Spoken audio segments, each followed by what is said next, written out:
உங்களுக்கே கொஞ்சமாவது நியாயமா இருக்காடா? என்னடா டேஞ்சர் சோன்ல எஃப்ஜே பொறுக்கி கூட உட்கார வச்சு பிரஜனை வெளியே அனுப்புறீங்க? எஃப்ஜேயோட பிரஜர் என்ன கேவலமா கேம் ஆடினாரு? கடந்த 2 வாரமாவே அவரை பொறுத்தவரை டாஸ்க்லாம் சூப்பரா தான் ஆடினாரு. ஆனா எஃப்ஜே பொறுக்கிய பொறுத்தவரை எதுவுமே பண்ணலையே.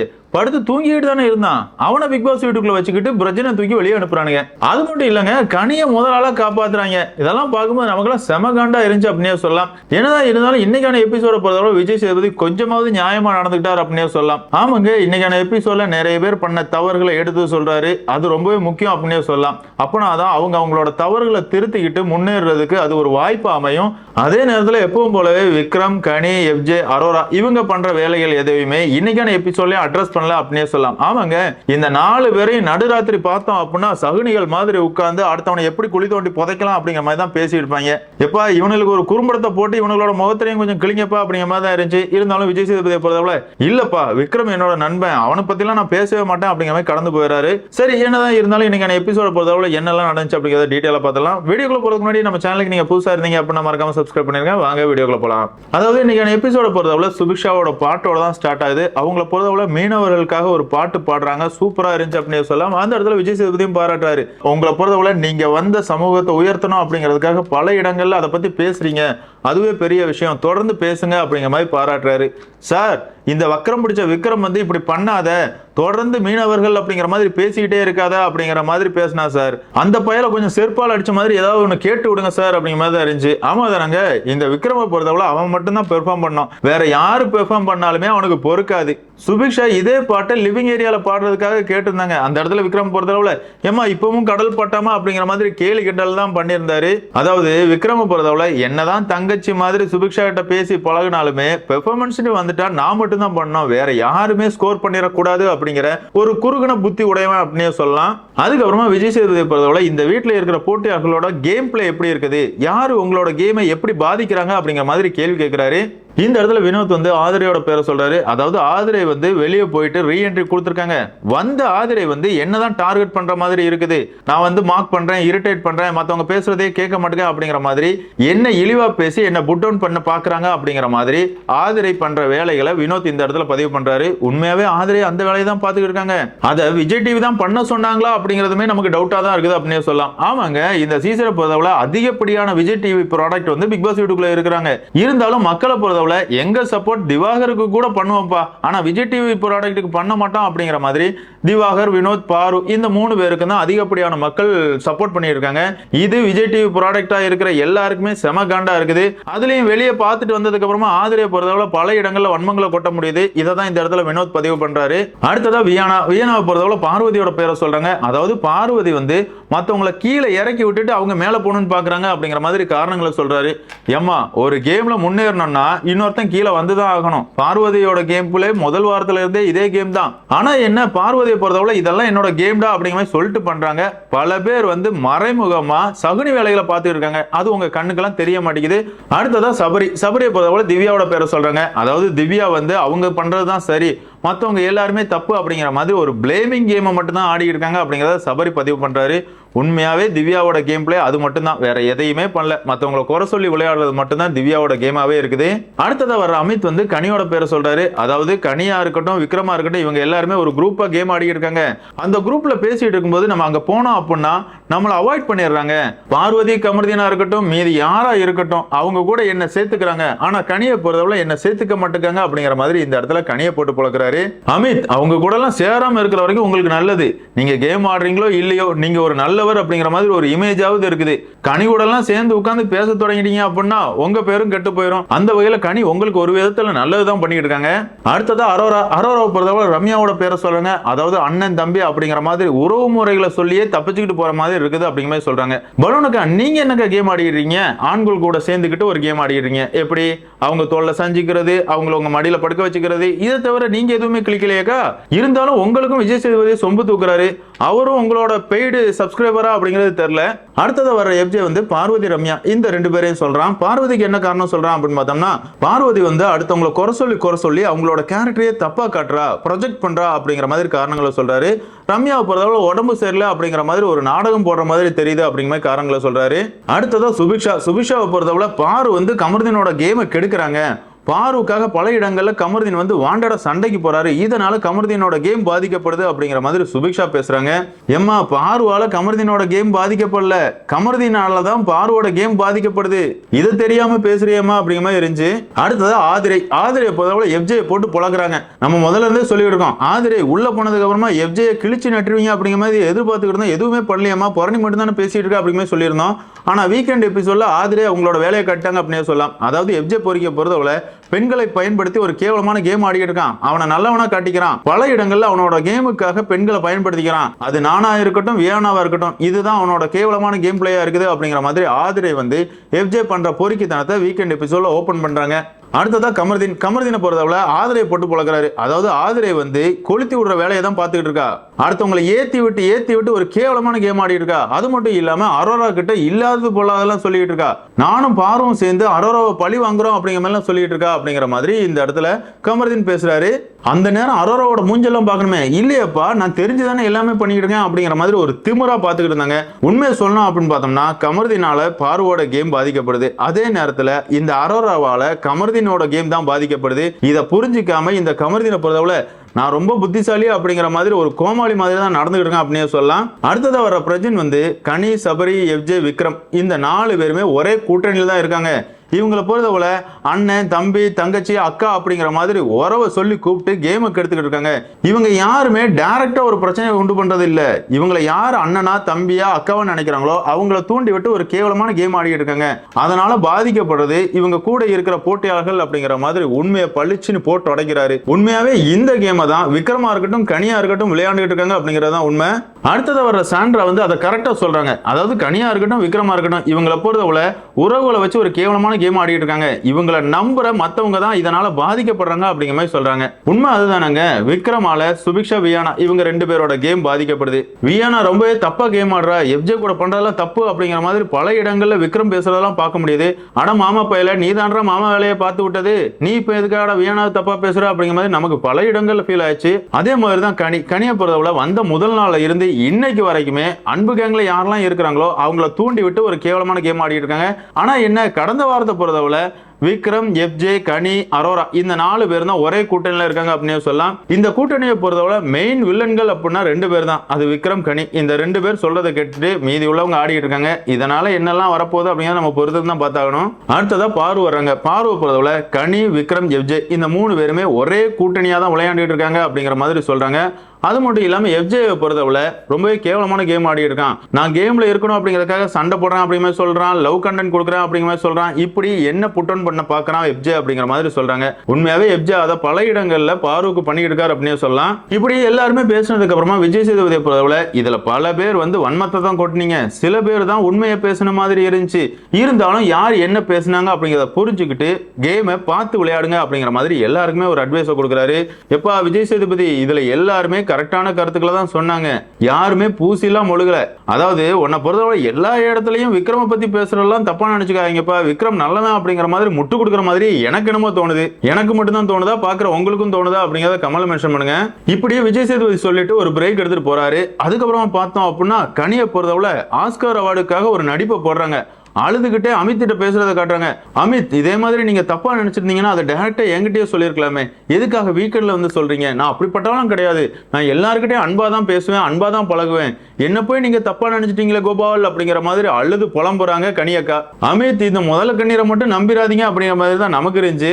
அதுக்கப்புறம் பார்த்தோம் அப்படின்னா பாரு கமருதீன் பேசிக்கிட்டு இருக்காங்க. அந்த இடத்துல கமருதீன் வந்து அரோராவை பத்தி குறை சொல்லிட்டு இருக்கான். லே நீ என்ன சைக்கோவாடா, ஒரு நாள் பாரு தான் என்னோட கேமை கெடுக்கிறா, அரோரா தான் நல்லவ அப்படிங்கிற மாதிரி பேசிட்டு இருக்க, அடுத்த நாள் பார்த்தோம் அப்படின்னா அரோரா வந்து ஆதிரை பேச்சை கேட்டு ஆடிக்கிட்டு இருக்கா, பாரு தான் நல்லவ அப்படிங்கிற மாதிரி சொல்லிட்டு இருக்க, எதுதான்டா உண்மை? என்னதான் இருந்தாலும் இந்த கமருதீனை நம்பி பல இடங்கள்ல பாரு ஏமாறுறாங்க அப்படிங்கிறது மட்டும் நிதர்சனமான உண்மை அப்படின்னு சொல்லலாம். அடுத்ததா வர விஜய் சேதுபதியை பொறுத்தவரை நடந்து முடிஞ்ச ஜமீன்தார் டாஸ்கை பத்தி தான் பேசுறாரு. வந்த உடனே ரெட்ரோ சினிமா டீமை பாராட்டுறாரு, சூப்பரா விளையாண்டீங்க அப்படிங்கிற பாராட்டுறாரு. அதே மாதிரி மாடர்ன் சினிமா டீமு கிட்ட எதனால கோட்டை விட்டீங்க, எதனால பதட்டம் வந்துச்சு, அவங்க ஜெயிச்சிட்டாங்க அப்படிங்கிறதுக்காக நீங்க எதுக்கு பதறீங்க அப்படிங்கிற மாதிரி பல கேள்விகளை கேட்கிறாரு. அந்த இடத்துல சபரியை பொறுத்தவரை, சார் நாங்க ஐடியா மட்டும் தான் சார் பண்ணோம், எங்களால் அதை செயல்படுத்த முடியல அப்படிங்கிற மாதிரிலாம் காரணங்கள் சொல்லிட்டு இருந்தாரு. அதாவது இந்த டாஸ்கை விஜய் சேதுபதி கொண்டு வரதுக்கு காரணமே வினோத்தை போட்டு புழக்கிறதுக்கு அப்படியே சொல்லலாம். வினோத்தை தான் நிப்பாட்டி வச்சு கேள்வி மேல கேள்வி கேட்டுக்கிட்டு இருக்காரு. என்ன வினோத், அவங்க ஜெயிச்சிட்டாங்க அப்படின்னா உங்களுக்கு எதுக்காக கோவம் வருது, எதுக்காக பதறீங்க, தேவையில்லாம சண்டை போடுறீங்க, ஒரு வார்த்தை கிடைச்சா போதும் சண்டை போடுறதுக்கு அப்படிங்கிற மாதிரி வாண்டாட எகிரிட்டு போறீங்க, அது மட்டும் இல்லாம வாடா சண்டைக்கு வாடா அப்படிங்கிற மாதிரி எகிரிக்கிட்டு போறீங்களே, இதெல்லாம் எந்த விதத்துல நியாயம் அப்படிங்கிற மாதிரி கேள்விகள் கேட்கிறாரு. அந்த இடத்துல பிரஜின் டீமே கேள்வி கேட்கிறாரு. என்ன பிரஜின், என்னதான் இருந்தாலும் வினோத் கிட்ட நீங்க எகிரிக்கிட்டு போனதெல்லாம் பாக்குறதுக்கு நல்லாவே இல்ல, அந்த இடத்துல கொஞ்சம் கூலா ஹேண்டில் பண்ணிருக்கலாம் அப்படிங்கிற மாதிரி சொல்றாரு. பிரஜனை பொறுத்தவரை, சார் ரொம்பவே கூலா தான் இருந்தேன், நீங்க சொல்றதெல்லாம் கேட்டு திருத்திக்கிட்டு தான் விளையாண்டேன், இருந்தாலும் அந்த இடத்துல என்னோட கண்ட்ரோல் மிஸ் ஆயிருச்சு அப்படிங்கிற மாதிரி பிரஜின் சொல்லிட்டு உட்கார்றாரு. அந்த இடத்துல வினோத் வந்து, சார் நானும் உட்காரலாமா அப்படிங்கிற மாதிரி கேட்கிறாரு. வினோத் உங்ககிட்ட நிறையவே பேச வேண்டியிருக்கு, நில்லுங்க அப்படிங்கிற மாதிரி நிக்க வச்சு கிளின்னு கிளிக்கிறாரு. உண்மையாவே இந்த இடத்துல வினோத்துக்கு விஜய் சேதுபதி வந்து நல்ல விஷயம் தான் பண்றாரு அப்படின்னு சொல்லுவேன். ஆமாங்க, ஒரு நபர் பண்ற தவறுகள் அவருக்கே தெரிஞ்சாதான் அந்த தவறை திருத்திக்கிறதுக்கு ஒரு வாய்ப்பு கிடைக்கும். அந்த வகையில வினோத் பண்ற தவறுகள் எல்லாத்தையும் சுட்டி காட்டுறாரு. அதாவது வினோத், நீங்க யாரையுமே பேச விட மாட்டேங்க, உங்க மேல யாருமே விமர்சனம் வைக்க கூடாது அப்படிங்கிற மாதிரி நினைக்கிறீங்க, கத்துறீங்க, வார்த்தை விடுறீங்க, நீங்க எல்லாரையுமே கலாய்க்கிறீங்கல்ல, மறுபடியும் எதுக்காக உங்களால விமர்சனங்களை ஏத்துக்கவே முடியல அப்படிங்கிற மாதிரி வினோத் பண்ற தவறுகள் எல்லாத்தையுமே சொல்றாரு. வினோத்தை பொறுத்தவரை புரியுது சார், திருத்திக்கிறேன் அப்படிங்கிற சொல்லிட்டு உட்கார்றாரு. உண்மையாவே வினோத் திருத்திக்கிட்டார் அப்படின்னா வேற லெவல்ல இருக்கும் அப்படின்னு சொல்லலாம். ஆமாங்க, அவரை பொறுத்தவரை சிறந்த என்டர்டெய்னர் அப்படின்னே சொல்லலாம். அவர் கொடுக்கிற கவுண்டரா இருக்கட்டும், அவர் பாடுற பாடலா இருக்கட்டும், பல இடங்கள்ல சிரிக்க வச்சிருக்குது, பல இடங்கள்ல ரசிக்க வச்சிருக்குது அப்படின்னே சொல்லலாம். அந்த வகையில ஒரு சிறந்த என்டர்டெய்னர் தான் வினோத். அவர்கிட்ட இருக்கிற மைனஸ் என்ன அப்படின்னு பார்த்தோம்னா, அடுத்தவங்களை பேச விடாம கிடந்து கத்துறது, அதை மட்டும் அவர் ஸ்டாப் பண்ணிட்டாரு அப்படின்னா வேற லெவல்ல இருக்கும் அப்படின்னு சொல்லலாம். அடுத்ததா பார்த்தோம் அப்படின்னா விஜய் சேதுபதியோட டார்கெட் யாரு அப்படின்னு பார்த்தோம்னா பாரு தான். அதாவது பாருவை பொறுத்தவரை வெள்ளிக்கிழமை உட்கார்ந்து இந்த வாரம் என்னென்ன பிரச்சனை நடந்திருக்குது, விஜய் சேதுபதி யாரெல்லாம் ரோஸ்ட் பண்ணுவாரு அப்படிங்கிற மாதிரி பேசிட்டு இருந்தாங்க.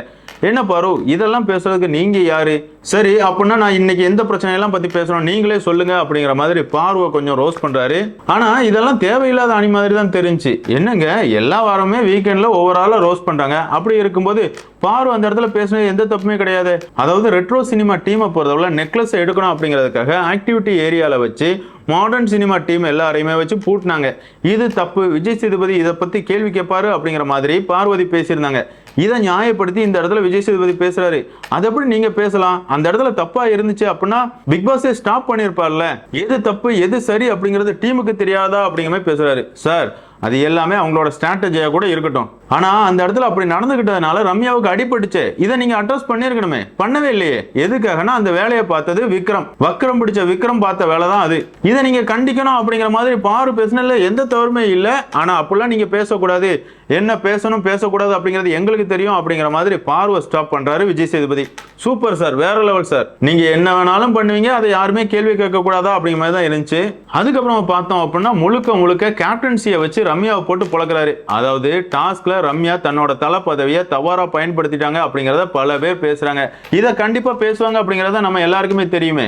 ஆமாங்க, பலூனக்காவை பொறுத்தவரை கனி, எஃப்ஜே, விக்ரம் இந்த 3 பேரையும் உட்கார வச்சு 2 நாள் ராத்திரி இதுக்கு தானே கிளாஸே எடுத்தாங்க.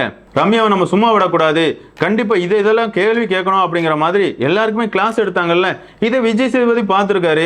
விஜய் சேதுபதி தான் அரோராவோட தீவிர ரசிகரா இருக்காரு. அப்படி இருக்கும்போது அரோரா சொல்லிட்டாங்க, அதெல்லாம் நான் கேள்வி கேட்கணும் அப்படிங்கிற மாதிரி எல்லா கேள்வியும் கேட்டு ரம்யா உங்களை பொறுத்தவரை கேப்டன்சி சரியா பண்ணல, உங்களோட கேப்டன் பதவியை தவறா பயன்படுத்திருக்கீங்க, அதே மாதிரி உங்களுக்கு கான்பிடன்ட் கிடையாது, எல்லாருமே உங்களை தான் டார்கெட் பண்றாங்க, உங்களை ஒதுக்குறாங்க அப்படிங்கிற மாதிரி நீங்களே நினைச்சுக்கிட்டு பல இடங்கள்ல டவுன் ஆயிடுறீங்க.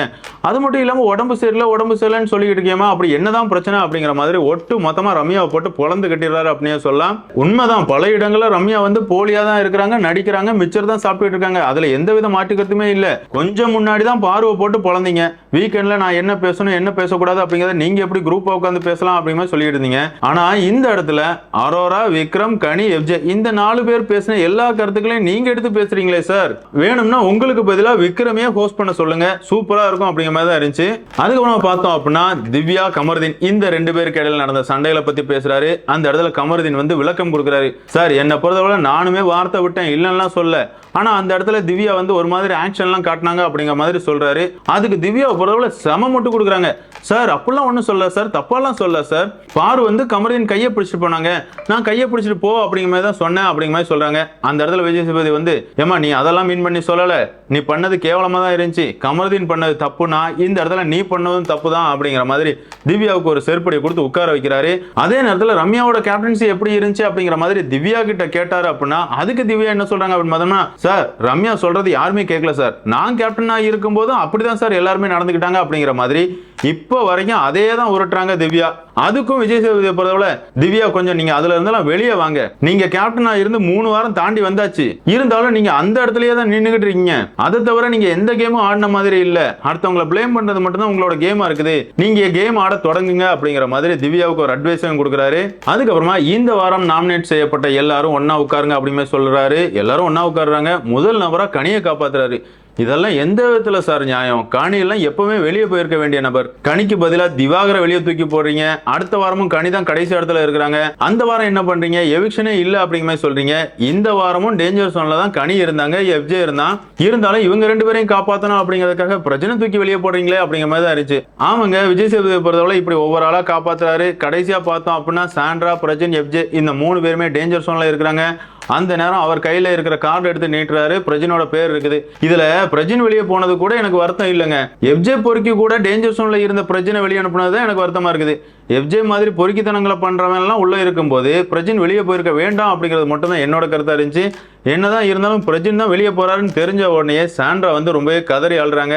அந்த இடத்துல பிரஜன் வந்து ரொம்பவே சமாதானப்படுத்துறாரு. நீ தனியா கேம் ஆடு, ஸ்ட்ராங்கா விளையாடு, வீக் ஆகாத, அல்லாத அப்படிங்கிற மாதிரி நிறையவே அட்வைஸ் பண்றாரு. அந்த இடத்துல சாண்ட்ரா வந்து நீ இல்லாம நான் எப்படி கேம் ஆடுவேன் அப்படிங்கிற மாதிரி ரொம்ப ஓவரா அழுதுகிட்டு இருந்தாங்க. அதை பார்க்கும்போது என்னமா இது உலகமாக நடிப்பால இருக்குது, 20 வருஷமா ஒன்னாதான் குடும்பம் நடத்திட்டு இருக்கீங்க, அவரும் ப்ராஜெக்டுக்காக பல இடங்களுக்கு போயிருப்பாரு, என்னமோ ஒரு நாள் கூட பிரிஞ்சது இல்ல அப்படிங்கிற மாதிரி ஓவர் சீன் போடுறீங்களா அப்படிங்கிற மாதிரி தான் இருந்துச்சு. என்னப்பா ஒரு பொண்டாட்டி கணவனை பிரியும் போது அழுக வந்துரும்பா அப்படிங்கிற மாதிரி சொன்னீங்கன்னா என்னங்க, கேம் ஆட வந்திருக்காங்க, கேம்ல எவிக்ஷன் ஆறது சகஜம் அப்படிங்கிறது எல்லாருக்கும் தெரியும். இந்த இடத்துல சாண்ட்ரா பண்றது கொஞ்சம் ஓவர் ஆக்டிங் மாதிரி தான் எனக்கு தெரிஞ்சு. என்னதான் இருந்தாலும் பிரஜன் வெளியே போறதுக்காக கதவெல்லாம் திறக்கிறாங்க. அந்த நேரம் சாண்ட்ராவை பொறுத்தவரை நான் வெளியே போறேன் அப்படிங்கிற மாதிரி கதவு திறந்த உடனே முதலாளா ஓடி போறாங்க. பிரஜனை பொறுத்தவரை சமாதானம் பண்ணி மறுபடியும் உள்ள கூட்டு வந்து விட்டுட்டு அவர் கிளம்புறாரு. அதுக்கப்புறமா விஜய் சேதுபதி சார் கூட மேடையில பிரஜன் பண்ணது எல்லாமே சூப்பரா இருந்துச்சு அப்படின்னு சொல்லலாம். ஆமாங்க, இவங்க 2 பேருக்கு இடையில இருக்கிற நட்பு அதுல தெரிஞ்சு. அந்த இடத்துல விஜய் சேதுபதி வந்து மச்சான் நான் உனக்கு சொம்பு தூக்குறேன் அப்படிங்கிற மாதிரி என்ன பல பேர் கழுவி ஊத்துறாங்கடா அப்படிங்கிற மாதிரி சொன்னாரு. சார் முதல் வாரத்துல பிரஜன் சாண்ட்ரா பண்ணது தப்பு தான் சார். அந்த இடத்துல நீங்க கண்டிக்காம இருந்தது கண்டிப்பா சொம்பு தூக்குனது தான் சார், அதுல மாற்றிக்கிறதே கிடையாது. அதே நேரத்துல இந்த வாரம் எஃப்ஜே பொறுக்கலாம் பிக் பாஸ் வீட்டுக்குள்ள இருக்கும்போது எதுக்காக பிரஜனை வெளியே அனுப்புனீங்க? நீங்க நியாயமானவர்னு காட்டிக்கிறதுக்காக பிரஜனை பலியாடாக்குனீங்களா அப்படிங்கிற மாதிரி தான் இருந்துச்சு. ஆமா தானங்க, கனி, எஃப்ஜே, பிரஜன் இந்த 3 பேரை கம்பேர் பண்ணும்போது யார் போகணும்னு நீங்க நினைப்பீங்க? கண்டிப்பா கனி, எஃப்ஜே இந்த 2 பேர்ல இருந்து ஒரு ஆள் வெளியே போகணுங்கிறது தான் எல்லாரோட எதிர்பார்ப்பா இருந்துச்சு. இருந்தாலும் இந்த இடத்துல பிரஜனை தூக்கி வெளியே போட்டுட்டு நான் நியாயமா இருக்கிறேன், யாருக்கும் ஃபேவரிட்டிசம் பண்ணல அப்படிங்கறத நிரூபிக்கணுங்கிறதுக்காகவே விஜய் சேதுபதி இந்த வாரம் எவிக்ட் பண்ண மாதிரி எனக்கு தெரிஞ்சு. என்னதான் இருந்தாலும் பிரஜன், விஜய் சேதுபதி இந்த 2 பேரோட நட்பு அந்த மேடையில பாக்குறதுக்கு ரொம்பவே அழகா இருந்துச்சு அப்படின்னு சொல்லலாம். அதுக்கப்புறமா பிரஜனை பொறுத்தவரை சாண்ட்ரா கிட்டையும் பேசுறாரு. ஏமா அழாத, வெளியே போய் நான் குழந்தைகளை பாத்துக்கிறேன், நீ ஸ்ட்ராங்கா விளையாடு, கப்பு முக்கியம், ஒழுங்கா கேம் ஆடு, நீ வீக் ஆயிட்ட அப்படின்னா அது பல பேருக்கு பிளஸ் பாயிண்ட் ஆயிரும், தரமா கேம் ஆடு அப்படிங்கிற மாதிரி ஒரு அட்வைஸ் எல்லாம் கொடுக்குறாரு. கொடுத்துட்டு அவர் கிளம்புறாரு. அதோட இன்னைக்கான எபிசோட் முடியுது. அதுக்கப்புறம் பார்த்தோம் அப்படின்னா சாண்ட்ராவை ரம்யா, எஃப்ஜே இவங்க 2 பேருமே சமாதானப்படுத்துறாங்க. இதுதான் இன்னைக்கான எபிசோட்ல நடந்துச்சு அப்படின்னே சொல்லலாம். என்னதான் இருந்தாலும் பிரஜினோட வெளியேற்றம் பிக் பாஸ் வீட்டுக்குள்ள பல மாற்றங்களை கொண்டு வரும் அப்படிங்கறதுல எந்தவித மாற்றுக்கிறதுமே இல்ல. அதாவது பிரஜின் வெளியே போறதுக்கு இவங்க தான் காரணம் அப்படிங்கிற மாதிரி சாண்ட்ரா ஒரு கணக்கு போடுவாங்க. அந்த கணக்கை வச்சு யார் யாரை டார்கெட் பண்ண போறாங்க அப்படிங்கறத நம்ம பொறுத்து தான் பார்த்தாகணும். என்னதான் இருந்தாலும் சாண்ட்ராவோட டார்கெட்ல கண்டிப்பா வக்கரம் பிடிச்ச விக்ரம் சிக்குவான் அப்படிங்கிறது என்னோட கணிப்பா இருக்குது. பொறுத்து இருந்து பார்க்கலாம். என்னதான் இருந்தாலும் பிக் பாஸ் ரசிகர்களான உங்களை பொறுத்தவரை டேஞ்சர் சோன்ல எஃப்ஜே பிரஜன் இருக்கும்போது பிரச்சனை வெளியே அனுப்புனது நியாயமா உங்களுக்கு படுதா அப்படிங்கிறத கமெண்ட்ல மென்ஷன் பண்ணுங்க. அதே மாதிரியே விக்கல்ஸ், விக்ரம், கனி இவங்களை பத்தி எந்த ஒரு வார்த்தையுமே விஜய் சேதுபதி பேச மாட்டுக்காரு. இது சரிதானா அப்படிங்கிற கருத்துக்களையும் கமெண்ட்ல மென்ஷன் பண்ணுங்க. இந்த வீடியோ உங்களுக்கு பிடிச்சிருந்தா லைக் பண்ணுங்க, ஷேர் பண்ணுங்க, மறக்காம நம்ம சேனலை சப்ஸ்கிரைப் பண்ணுங்க. Thank you friends.